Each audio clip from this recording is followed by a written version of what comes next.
Hey guys, today we're going to be doing another video on capos. We're going to be explaining more in depth, more examples of how we would use a capo in the worship setting with the acoustic guitar. So let's get into it. In the last video, in the overview, we talked about just about all the basics of what a capo is used for. So I wanted to give a couple more examples of how exactly we would use a capo with real song applications. We kind of did that in the last video, but we'll do that again. So let's say we had our G shapes, which would be G, E minor 7, D sus, C at 9, just to make it easier, keeping those bottom two fingers locked, which I'll make another video of. But my favorite way to play G shapes, it makes it so much easier if you're singing while playing. But let's say we wanted to do a song that maybe the vocal range, because G is a prominent male lower vocal range. So let's say we wanted to go up. So if we wanted to do a song in G, like Goodness of God, which is originally in G sharp, so to go from G to G sharp, we would go no capo G shapes to first fret, because it's a half a step. Going up a half step, you would get to G sharp if you play G shapes. So I love you, Lord, for your mercy never fails me. And that would be the original key for Goodness of God. If we wanted to go lower than G sharp, we would go take the capo off and be back to G. But if we wanted to go higher, let's say it's too low for whoever's singing, you would go up on the frets, put your capo higher on the fretboard. If you wanted to go from G sharp to A, you would go up another half step. So no capo would be G, and then up a half step would be G sharp, and then up another half step would be A. Let's say we wanted to land there and play Goodness of God there. I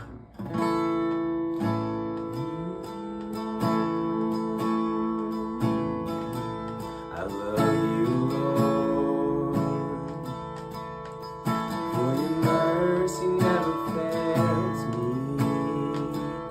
That would be it in the key of A, a half step up. We wanted to go up another half step. If that doesn't fit, you would go G, G sharp, A to A sharp or B flat, which is a pretty prominent key. We go do the same chords, those G shapes, but now since we're 3 half steps up, it would be B flat or A sharp, and it would sound something like this. Let's see if I can do this.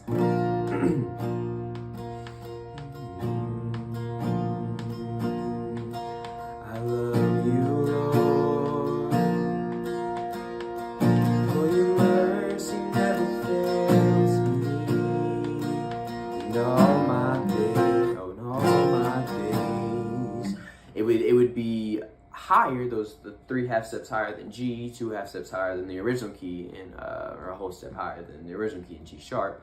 We could keep going up to B, which is a really prominent higher male vocal or lower female vocal range. But yeah, that would be an example for Goodness of God.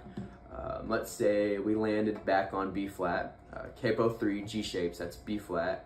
Prominent song would be Firm Foundation. So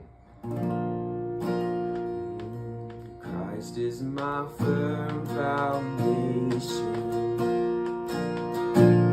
the rock on which I stand, when everything around me is shaking. That's a prominent song in B flat, but let's say that's too low, too high. We could do exactly what we did on Goodness of God. We could go down from B flat to A, to G sharp or A flat, or just G in general. Or if we had our capo on the 3rd fret and we were playing those G shapes in B flat, we could go up to B, a half step from B flat up is B. We could play it there. We could see if I can do this. We could do Christ is my firm foundation, the rock on which I stand. again.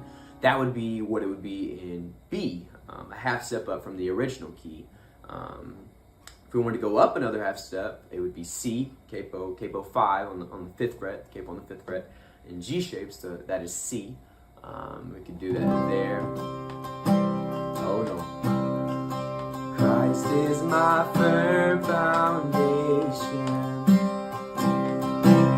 the rock on which I stand. And we can keep doing that up the fretboard, down the fretboard. But capo 5, the widths in between these frets right here, it's getting pretty narrow. So we're at C, and that's another relatively easy key to play in. So instead of going up, this is another key that Cody Carnes does firm foundation in right here with those G shapes. This is D flat or C sharp. Like this. If we didn't want to do capo 6, which is okay if you can get your fingers used to the width, it's a lot narrower here. We could just take the capo off, do those C shapes. Instead of G shapes, now we're in C. And if we want to do a C sharp, we would just go up a half a step from C. So now we have, no capo would be C, going up a half a step would be C sharp. So if we played it there, Christ is my firm foundation, the rock on which I stand. It would be the same thing as being capo 6 and doing those G shapes, but instead we're down here. So the width between our frets would be a lot easier. We would be used to it. So same thing as capo 1 C and capo 6 G shapes. It's all going to be C sharp or D flat, which is really cool.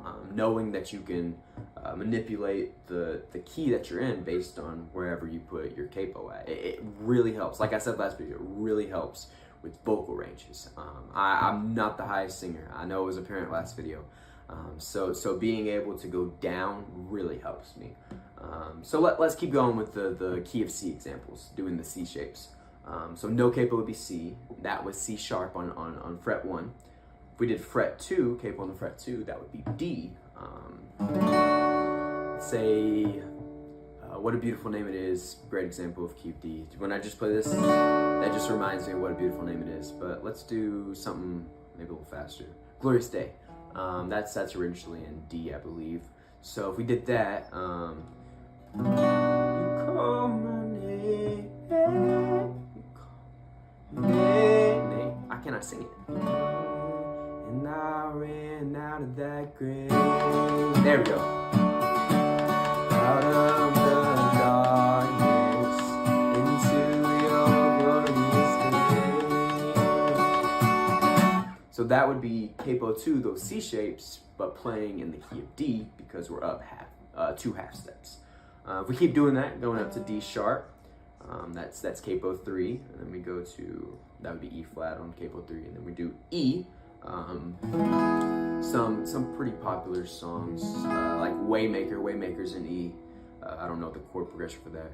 You are here working in our midst. I don't know the chord progression for that, but Waymaker's in E, so that would be a good way to play in E. And capo 5 would be F, and then F sharp, and then back to G.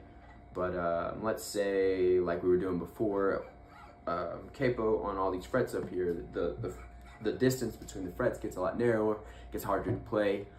So we learn a couple more keys rather than C or G, and that makes that so much easier. Like in the key of E, for example, if we just did E, that'd just be E. But we go up a half step, that would be F, and we do, that'd be F. We go up another half step, F sharp. Another half step. Now we're back to G. So we basically went from G to C, C to E, E to G in a pretty easy way. You could do it capo 7, like we were talking about before, doing those C shapes. That would bring you back to G. But as we discussed many times, it makes it easier to be down here with the capo. But yeah, that's kind of how We go between keys pretty easily on acoustic guitar. It's really, really, really useful. But let me show you some more examples of just random chords that we would transpose up. So let's say we have a regular D right here, capo 1. We'd go up, and that would be a D sharp or E flat. Go up another one right here, be an E, 2 half steps, 3 half steps now, be an F. You can do that with just about any chord, which consequently you could do that with any key, which is really, really, really useful, especially for comfortability while singing. I can't tell you how many times it's saved my booty doing these easy shapes like G or C, like capoing up and singing while doing it. It makes it a lot easier. But yeah, let me know if you have any questions in the comments. That is a little more on capos, some more examples with real song applications in the worship setting. I love you all. God bless. Let me know if you have any questions in the comments. Like, subscribe, all that good stuff. Yeah, God bless. I'll see you on the next video. Bye-bye.